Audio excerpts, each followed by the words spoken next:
Hello, we're going to be looking together at the critical analysis inference form. And if you don't have it, go get it. If you haven't filled it out with your best shot, do that first and then come back to the video. The information I'm just going to go through here and indicate what kinds of information you should have put in here.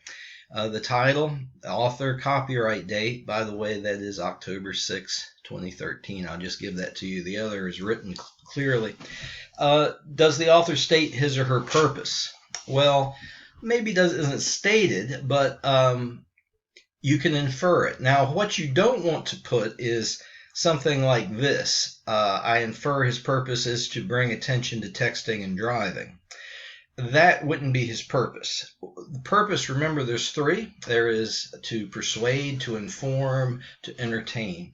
What I want you to write down is the primary purpose. And again, two or maybe even three can be happening within one work.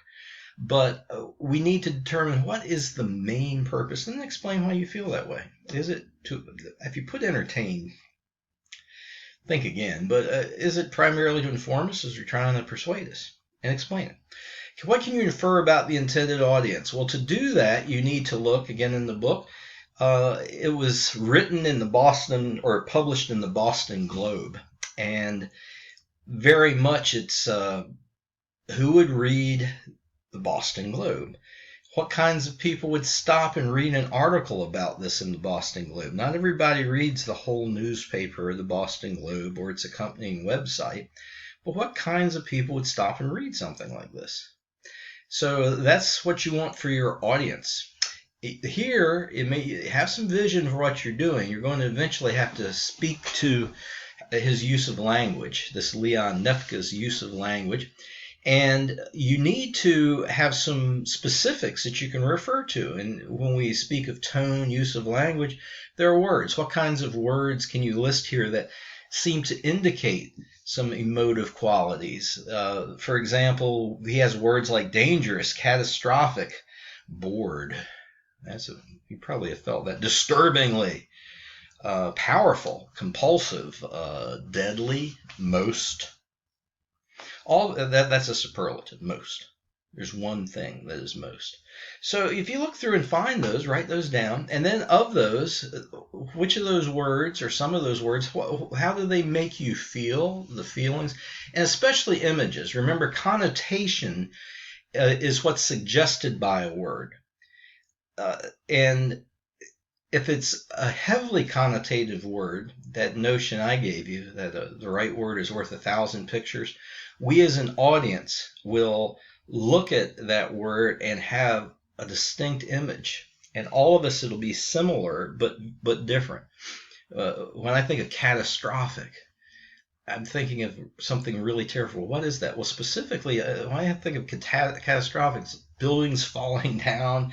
It's buildings lying in ruin, volcanoes, earthquakes, huge rocks falling from the sky. Develop it a little bit. How would you define the author's tone? Well, in your resources, there's a little bit about what tone is, the attitude he conveys, and how his use of language contributes to that. If that's baffling to you, go back to that sheet that has the page numbers on it, and there's some pages in the book that get at tone. And look at it and see if you can explain that a little bit. Again, we're trying to generate ideas. And here on the sheet, you don't have to write complete sentences necessarily. Write what works for you to capture the idea. But we're trying to give you some information, specifics that you can include in the paper later on. Now here, credibility, expertise, background. I wanted to go back while I'm thinking of it. The Boston Globe, you might have, in reading that, encountered some odd words. I did. I didn't know what a Charlie card was. And those are specific to Boston. T-centers, it's referring to subway tickets and whatnot. So if you ever get baffled, you have tools. If you're listening to me now, you're probably on a computer or phone. It'd be nice if you had a computer.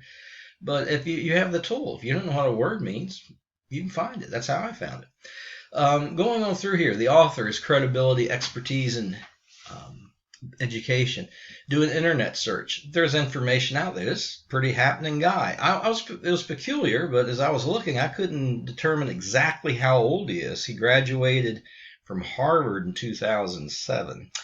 Educated man. You can find out a few ideas here about him. He's was actually born in the Soviet Union. That's interesting. But he worked for the Boston Globe. He's had articles in many different periodicals, and he is especially known for the Slate podcast, where he covers scandals. The Slate podcast called Slow Burn. So you can find out a few ideas there. He's a pretty happening journalist. That might help you with that. Is he lacking experience or credentials? Does he find other sources to compensate? Credentials, okay, how many credentials do you need to write for the Boston Globe? He's a journalist. Is he credible? And then as far as other sources, this will be something hopefully you develop in the next sheet. Yeah, he's got a whole lot of sources he consulted here. He isn't just pulling things out of his own head, but he is very conscientiously pulled sources. Now, does the author express any bias and unyielding or unreasonable opinion that isn't open to new information changing it? Does he have unwarranted assumptions, things that he holds to be true? By the way, some of these ideas you might disagree with the way I feel a bit. But if you explain it, I'm okay with that. I've a number of times for these assignments, I've had people present an idea I didn't really agree with, but it was presented with some detail, and I could see how they would think what they're thinking, in which case it's a good answer. Many of these don't have a single correct answer. But the job that you need to do is to explain your answer well. In fact, a large part of the grade will be the writing component, which I'll get to later. But as far as writing, you need to not only say something well, but you need something to say. These sheets will help you do that. The next page, what do the word choices suggest about the audience? That gets back to the earlier question. Who exactly is reading this? Who is he aiming for? Is he using jargon, specific language to a specific place? Well, he kind of did. I don't know what Charlie Card was, for example. Again, I told you I'd give you a few answers. But that indicates who his audience is a bit there. What is the level of reading? How much do they know about this subject? And then down at the bottom, and that's not the bottom yet, but close, the writing situation. That is, why did he write this? What is happening or was happening around him in society, in culture, in his own experience that would cause him to write this article? He's a writer that has some credibility and actually gets published, and that's what he does to make money. People who write like this need to consider the writing situation, because unless there's a relevant situation, they probably won't hook up with an audience. And then, do you think he achieved the intended purpose, whatever that was way back earlier? Hopefully you think he's doing informing, persuading.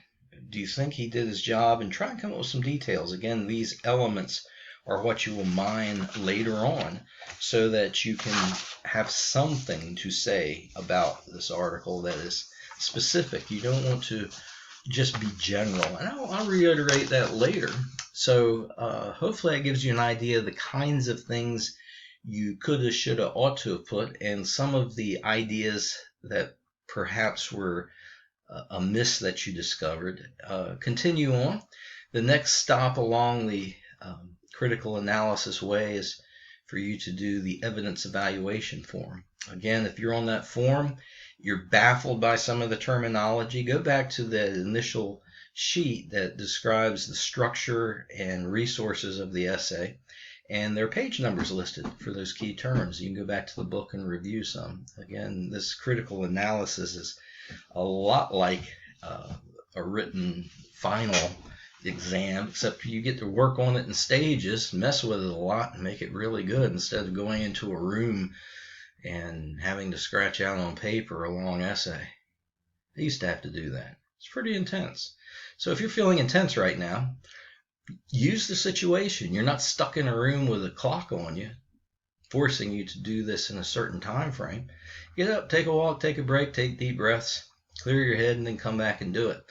Keep the deadlines in mind that are on the calendar and hit those points, and you won't be stressing. You won't be forced to be staying up at ridiculous hours and drinking monster beverages to keep yourself amped up and awake so you can complete the assignment and turn it in on time. Do what you need to do. Email me if you need something, and in the meantime, stay safe, be good, stay out of trouble. Bye.